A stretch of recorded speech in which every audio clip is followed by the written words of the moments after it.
So, you just started using LinkedIn Premium. Now what? Well, on your premium company page, you noticed around 7.5 times more page engagement and 5 times more page views. Well done. And now, new clients are messaging you.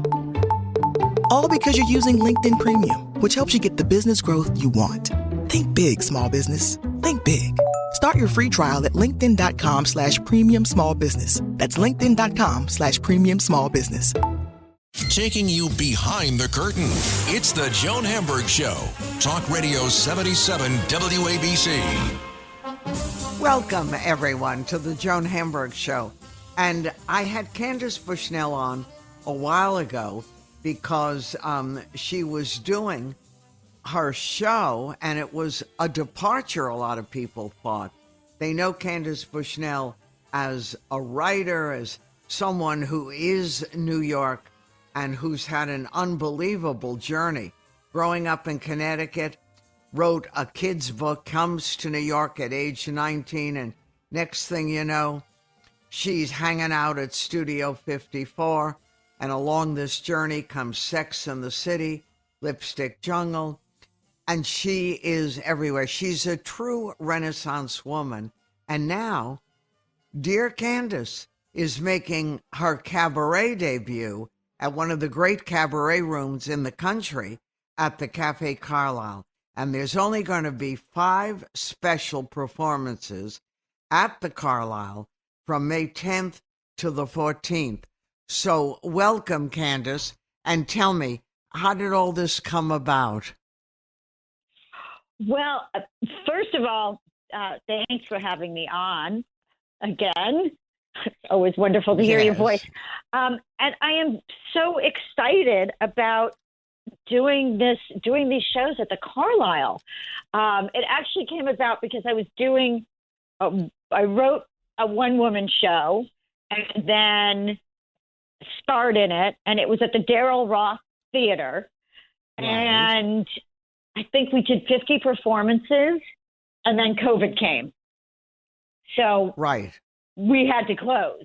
And then this opportunity came up at the Carlyle to do the show at the Carlyle. And it's really, I don't actually sing. So it's really my one-woman show, Is There Still Sex in the City, that I've shortened it by 15 minutes so that it fits into the 75-minute format. Right, window, And I will be performing it on the little stage at the Carlyle. So it's the first time they've done something that is really like a play or a one-woman show. Right, without the piano. It's singing. So I'm really excited to do it. And it's such an intimate space. And, the show is very New York. It should be the experience of really coming to my living room and hearing stories about New York. And, of course, the Carlyle itself is part of it. And, it's my stage show, Is There Still Sex in the City? And I answer that question. Yeah. I know, but are you yourself surprised by this version of Candace, that you're a real performer? I mean, it's one thing to be out there and to be the voice of Sex and the City and to be Miss New York and have a zillion people look at you or look forward to you. I remember my kids early on, my daughter would say, don't make any plans for blank night. I've got to watch this Candace Bushnell thing. And I still remember the days of your column in the New York Observer when out of nowhere, you started writing this, and next thing you know, a household word. Well, it's definitely a little bit different. In a sense, I'm playing myself. And I have to say, I work out a lot more. And I have voice exercises that I do. So it's really, it's really tapping into a different side of my personality. I think it's a part of my personality that I've always had, but I always suppressed it.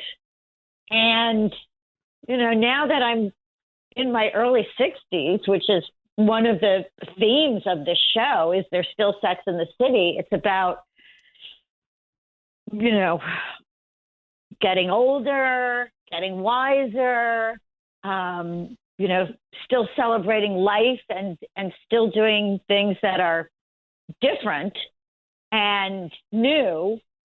And so in a sense, doing this is kind of maybe part of the theme of my life right now, which is to be courageous and do new things, because if not now, when? Well, I think even beside the fact that, one is a certain age, the pandemic has rubbed it in really. You're right. If not now, when? And that's been a lesson too, that we've got to really seize it and make it happen, which you've always done. I'm talking to Candace Bushnell, Candace, a performer, a journalist, a writer, a television producer.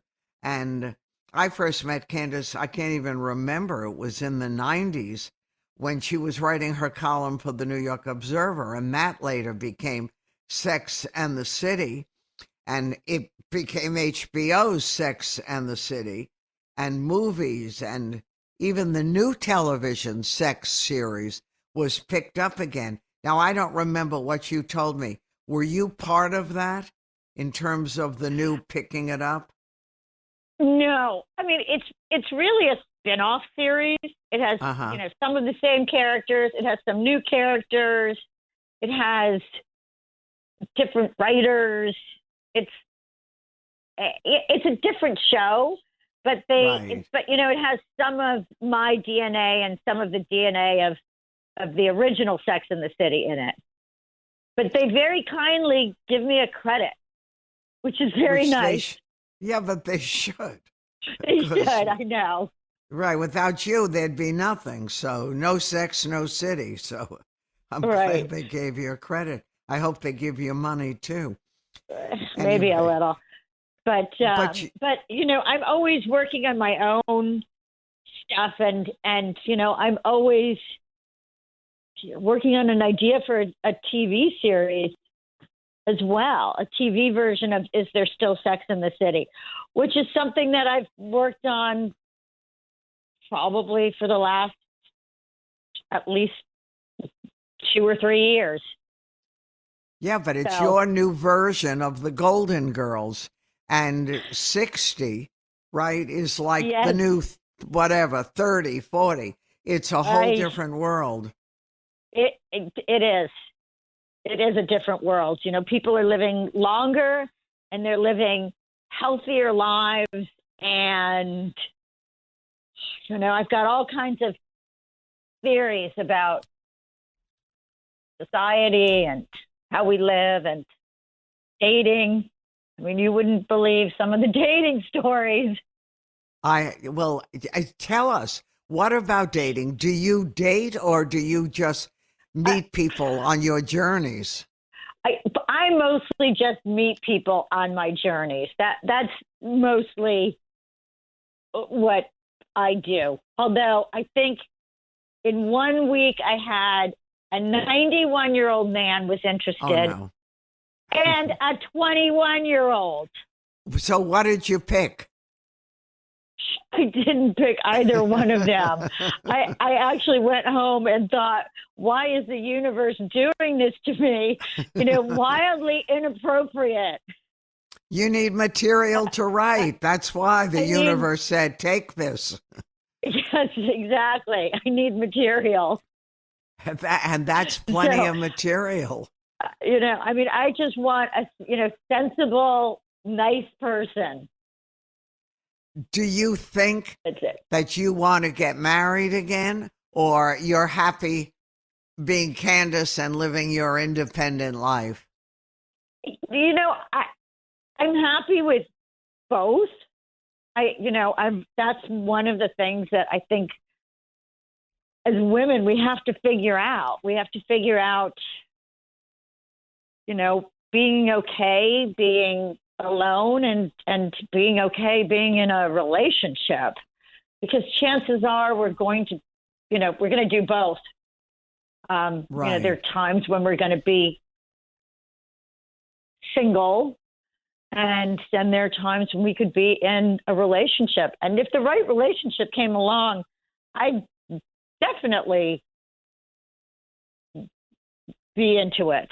I was married for 10 years and it was fun, largely. Until it wasn't anymore. Until it wasn't. But, I could have just been skipping along saying, hey, this is great. And I guess my husband wasn't skipping along with me. But and he should have been, because he was a dancer. Should have been. Exactly. But I'm curious. I'm talking to Candace Bushnell, who's got 10 lives, not 9, 10, and all doing great. Do you now, as you said, a 60-year-old woman, do you feel lonely? Did the pandemic leave you with that feeling of, I'm alone and I've got to forge a new way, or just life? It's interesting because working from home and spending a lot of time alone is something that I've always done as a writer. I have had to be, spend time alone. And really for the first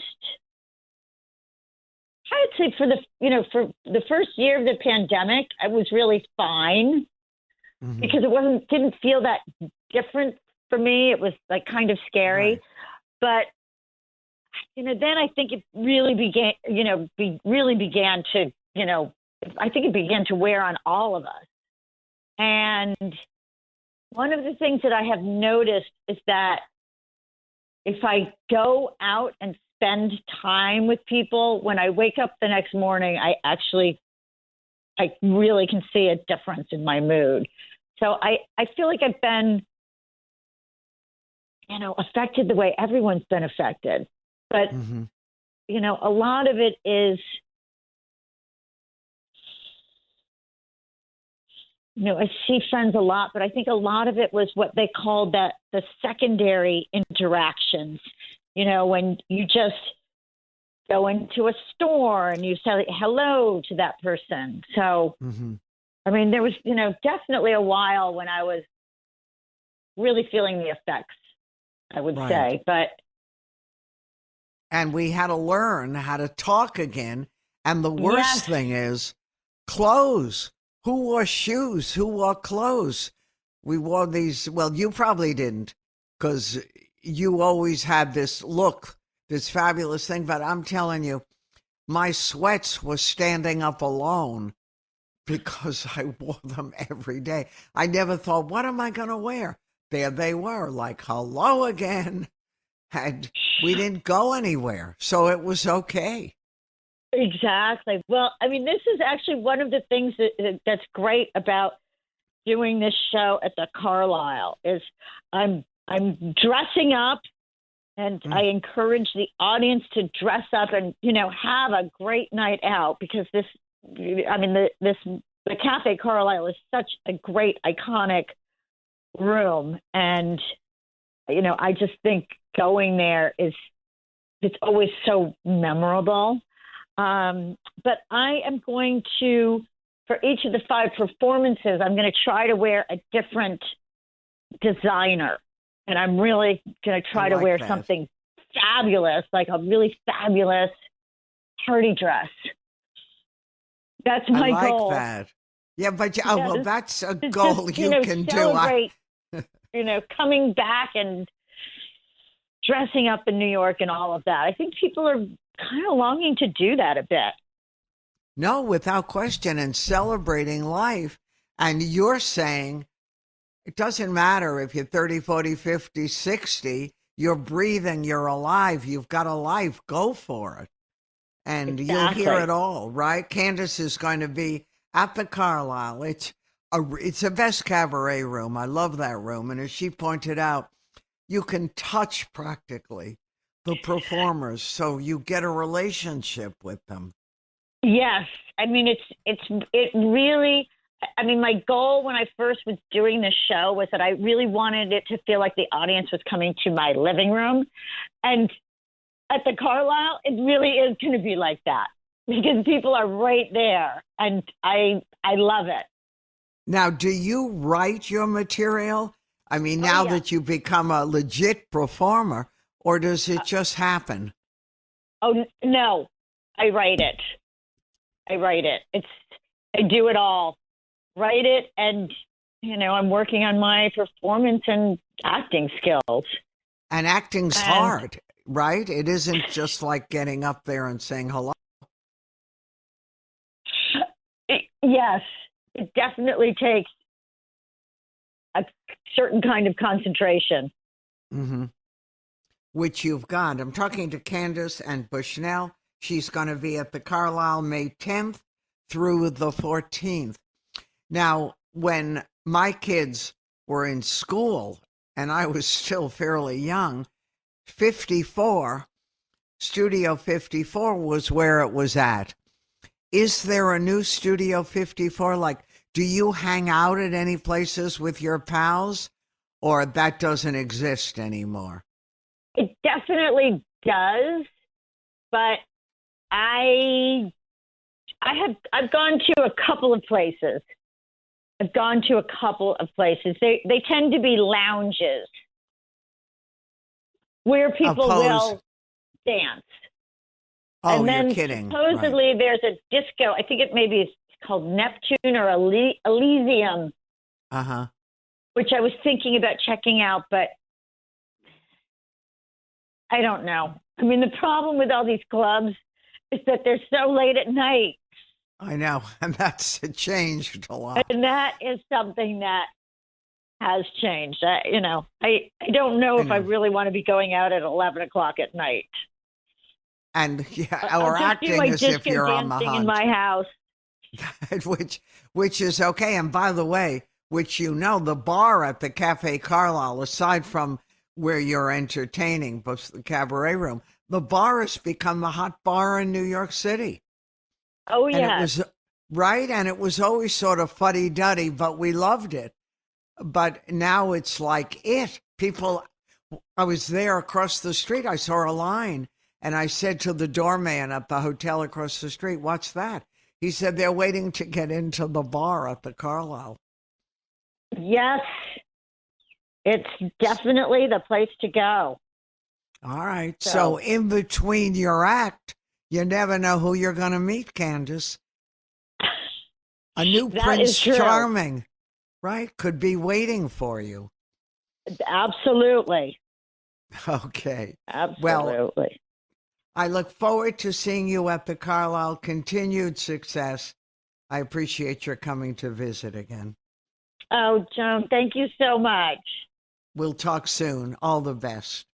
Talk soon. Okay. I'm Joan Hamburg with Candace. Bye-bye. With Candace Bushnell, who's going to be at the Carlyle May 10th through the 14th. She got great reviews with the first show. A whole new career for one of the really talented women. Stay tuned, everyone. Lots more here over ABC. Hello, folks. Larry Kudlow here. Pay attention, because China is leading the largest anti-American alliance since World War II. One that's already dumped U.S. bonds, grabbed 43 million acres of our farmland, and is plotting to dethrone the dollar. That's why IRA and 401k savers are protecting their savings with gold. Please go to freegoldguide.com/Kudlow or just call 800-621-3908 for your free gold guide on how to protect your wealth with gold 100% tax-free.